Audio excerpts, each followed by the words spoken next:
Cindy's curry. This is a Malaysian curry with rotis.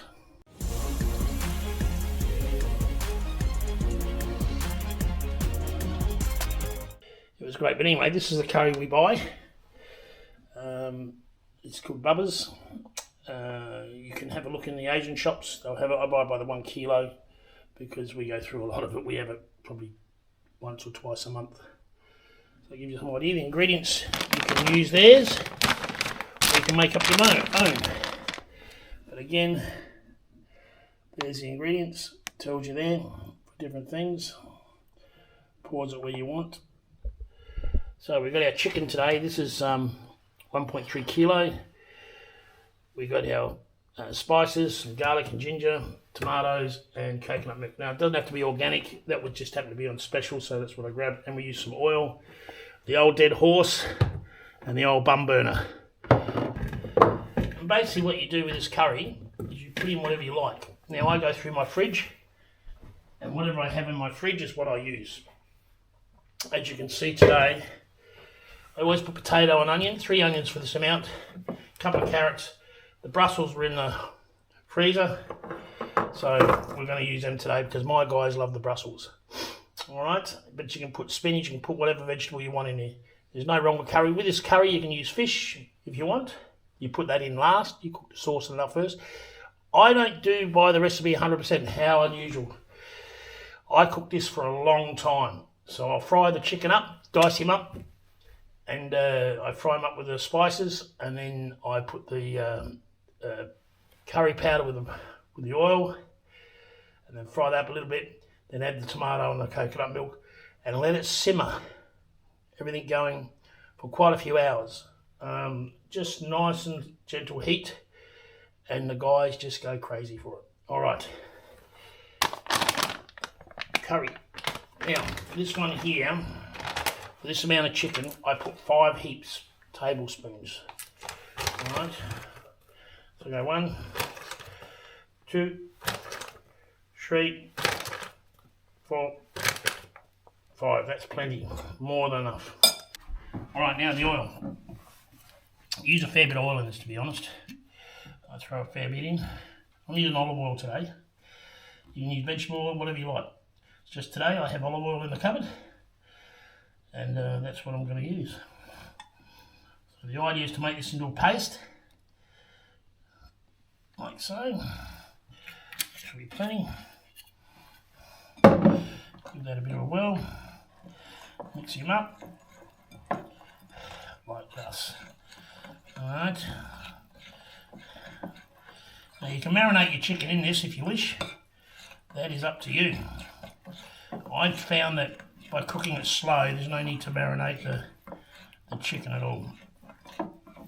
But if you was going to cook it quick, like just frying it off and throw this in here, you know, because you can have this done in 30 minutes if you wish, in cooking time, and you can have it dish it up. Then you'd marinate your chicken the night before. That's what I do.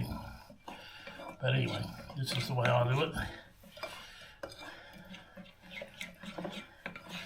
Again, if you notice, there's no salt. I don't use salt. Only very sparingly if I do. Oh, gee, that was a dog. She's having a hard day. So chicken all washed. Right. I do them in bite-sized pieces because the guys love meat. So they like to be able to feel like they've got something that's decent to chew on. So it seems to work here. Again, you do whatever you want. There's no wrong. Alright. Oops, that's a bit big.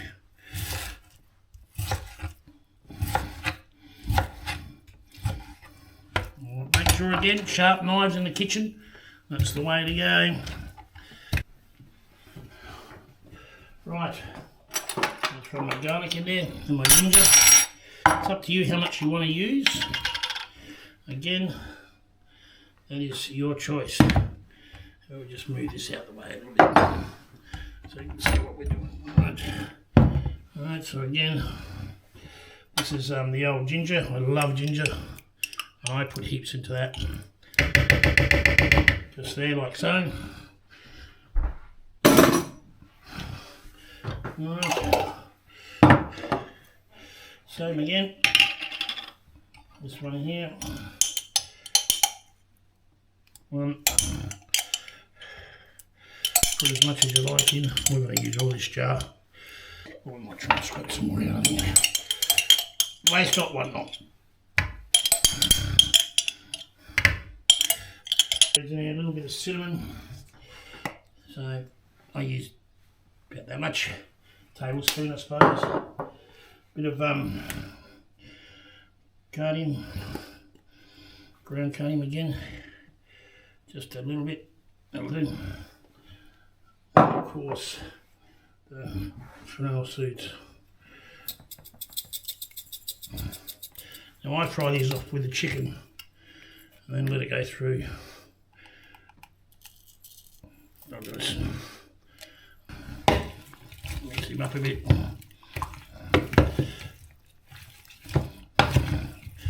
Just like so. Potato, I don't peel, never have.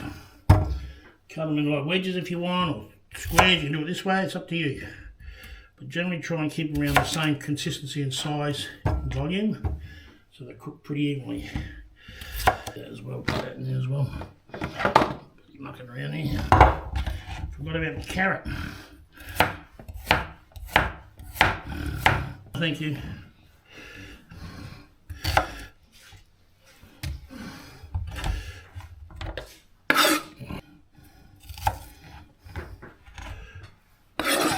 The lid. I don't know about you guys, but I don't want to be cleaning up all the oil and grease everywhere. Alright, there goes that. That's looking good.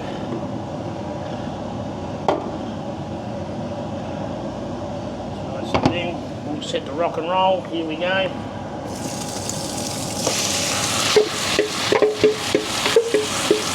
Shy about it. Round them off. Oh, smells good.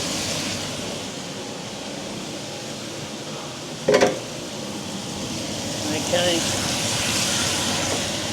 Bring that up a bit so you can see what we're doing. Maybe that'll do. What do you reckon? Yeah, that should do it. Here we go. Stick it off flat out. Come on. Flat out, there's it flat out. Just brown your chicken up. Get ready with your curry. Now it does thicken up this curry, so be aware of that. I'll show you what I do to make sure that it's going to work. Get the old cans of milk or coconut cream, whichever one you want to buy. I generally get what's cheap. Give a bit of a shake. Tomatoes are all good. Turn them all upside down for a tick. Alright. If I cut it too small, they'll whinge about it. Now we'll serve this up today with rice, tonight I should say, and rotis. Now my rotis, I don't make them, I'm not that clever. It's quite a skill to make a decent roti. So I found the best place to buy them by bulk is at Costco. And I get the rotis there. You can impress them. But like I say, there's never a wrong. You put whatever flavours you want in. If you don't like it or something, then don't put it in. But if you want to spice it up to what you want, then you do it. You know, it's all about enjoying the pleasures of life and the flavours and tastes. It's not about trying to conform to everybody else. You do what you want, and you do what makes you feel good. Be happy about it. Good food equals to good company. Alright, here we go. Now this is what I'm going to do with this. Now this thickens up real quick with a bit of heat. So you've got to get ready with your coconut mix, which is probably a good idea. Tomatoes, open everything up, ready to go. So I can pour it straight in because it will burn. So that's the last thing I want to do. You do not want to burn your curry. It will taste, a bitter taste right through it. As simple as that.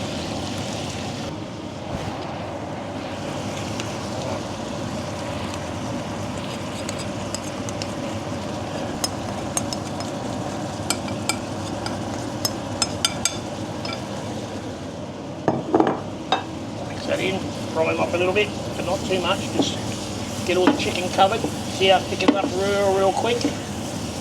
You don't want to stick it to the bottom because it will burn and it will make it bitter. Just stir him around. When you get him all covered like that, that's pretty good. It's a little bit fried off, that's pretty good.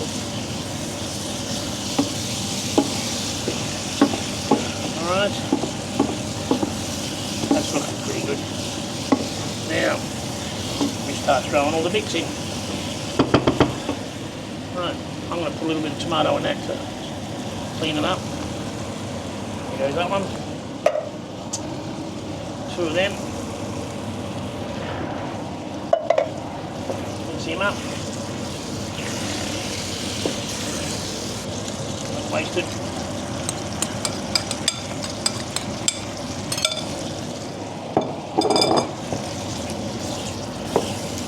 Oh, that's looking pretty good. Right, throw your veggies in. Right, the key to this, and this is from a chef in Malaysia, was the old dead horse. He reckons that's better than putting any of the sugar in, and it sweetens up. Again, you put in what you think is going to suit you. Now this is the bum burner. We like a bit of this because we like the heat.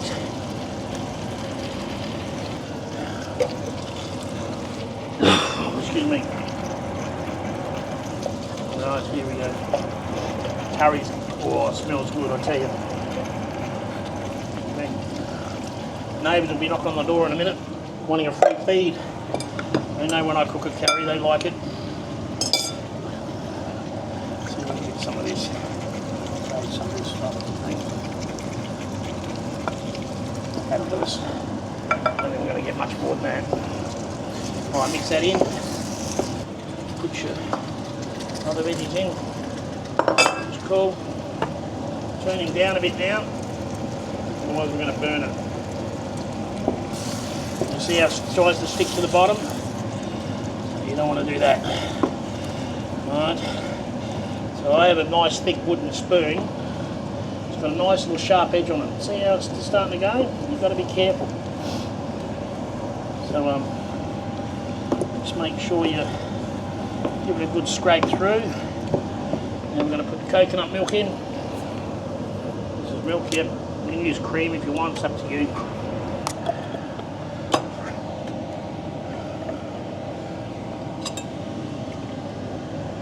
There's that one.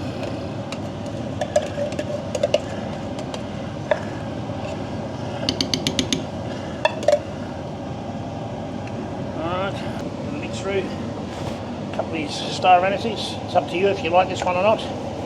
My guys get a bit off and on about it. Make sure you pull them out before they get them because you won't get them back again. I put 3 in, that's enough. It's more than enough. Like I say, you come back every 20 minutes, half an hour, and just scrape the bottom like this, where your element of your frying pan is, because it'll stick there and it'll burn. And as soon as you burn it, then she goes bitter, and they won't eat it.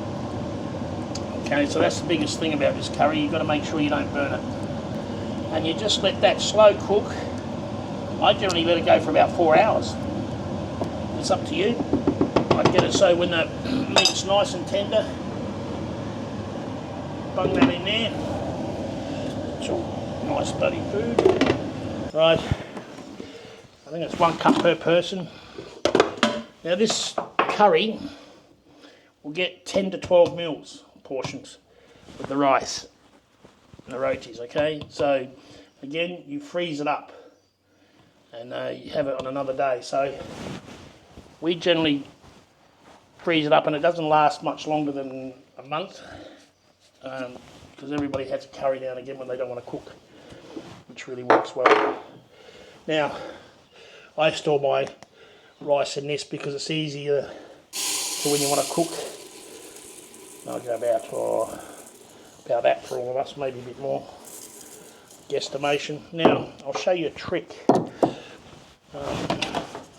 With this, I use a pressure cooker, which I find does a good job with the rice, but you can use a rice cooker if you want to, or you can do it the old-fashioned way, just in the pot.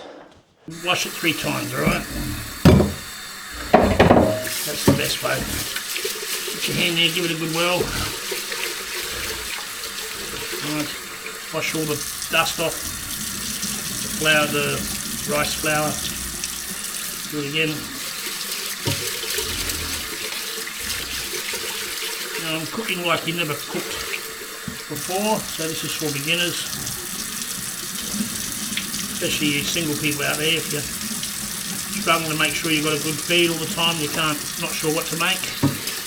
This just helps you out a bit. Right, 3 times what I do. That's pretty good. Right, this part of your finger, let's just turn off so you can hear me. I stick that on top of the rice and I fill the water up to the first crease in your finger. Doesn't matter how much rice you have in a pot, it'll always turn out perfect. So get him like that, sit him on there and wait till the rice comes up, the water comes up to that spot, which is about there. I'm pretty sure. Oh, a little bit more. Which is about there. There we go, that's it. And that gives you some idea, and you'll find that your rice will turn out perfect every time. Doesn't matter what size your container is, you do it that way. It's here. That's the curry, which is there. It's starting to boil, hear it. Just keep it moving. Come back, give it a bit of a stir. Alright, this is the curry, this is what it looks like. We're just about not far from dishing it up. I'm going to cook some rotis. The old roti.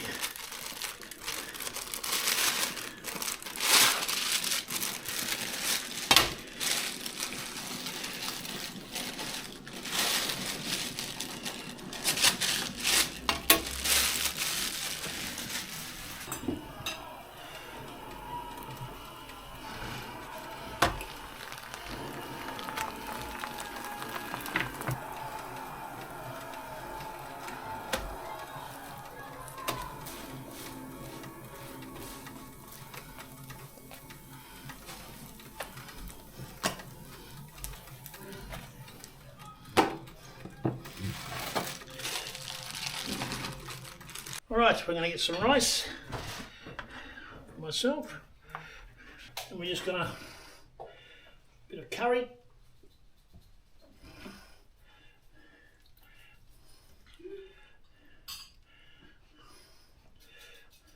that's looking good there, that'll be enough for me, more juice maybe. Alright, a bit of spring onion,